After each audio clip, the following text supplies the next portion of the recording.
بسم اللہ الرحمن الرحیم الحمدللہ رب العالمین الصلاۃ والسلام علی خاتم النبیین اللہم صلی علی سیدنا محمد وعلی آل سیدنا محمد۔ السلام علیکم ورحمۃ اللہ وبرکاتہ۔ میں آج آپ کے سامنے ایک ایسی قرآنی دعا کا ذکر کروں گا میرے ناظرین و سامعین، جو یقیناً قبولیت کا شرف دلا دیتی ہے۔ وہ دعا حضرت یونس علیہ السلام سے منسوب ہے۔ حضرت یونس علیہ السلام کو حضرت متی علیہ السلام بھی کہا جاتا ہے۔ وہ اپنی امت سے کسی بات پہ ناراض ہو کے وہاں سے اللہ کے حکم کے بغیر رخصت ہو گئے۔ اللہ تعالیٰ نے انہیں سمندر میں ایک مچھلی کے پیٹ میں پہنچا دیا۔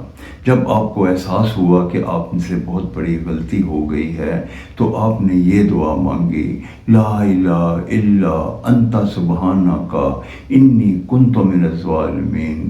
اے پاک ذات، تیرے سوا کوئی عبادت کے لائق نہیں، بے شک میں ہی ظلم کرنے والوں میں ہو گیا۔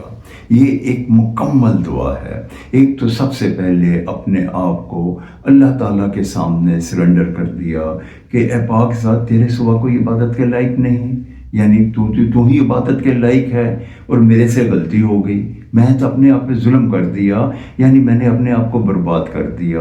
اے مولا، تو مجھے بچا لے اب۔ یہ ایک طرح کی استغفار بھی ہے اور یہ دعا بھی ہے۔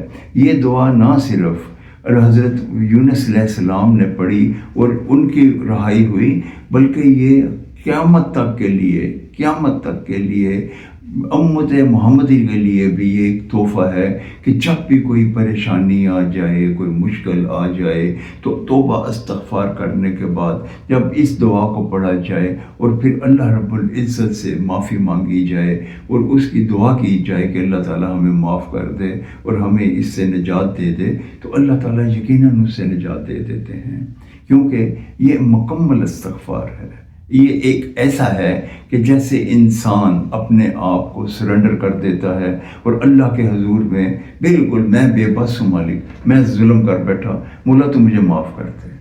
اللہ تعالیٰ ہم سب کو بھی، پہلے تو میں یہ اللہ سے دعا کروں گا کہ اللہ تعالیٰ ہم سے کوئی غلطی کوتاہی نہ ہو، اور اگر کبھی کوئی غلطی کوتاہی ہو جائے تو اللہ تعالیٰ سے دعا گو ہوں کہ اللہ تعالیٰ ہمیں یہ دعا پڑھنے کی توفیق عطا فرمائے، استغفار کریں اور یہ دعا پہلے اس کا ورد کریں اور پھر اس کے بعد دعا مانگیں تو یقیناً یہ قبولیت کا شرف دلا دے گی۔ اللہ تعالیٰ ہمیں ایسا کرنے کی توفیق عطا فرمائے، آمین یا رب العالمین۔ السلام علیکم ورحمۃ اللہ وبرکاتہ۔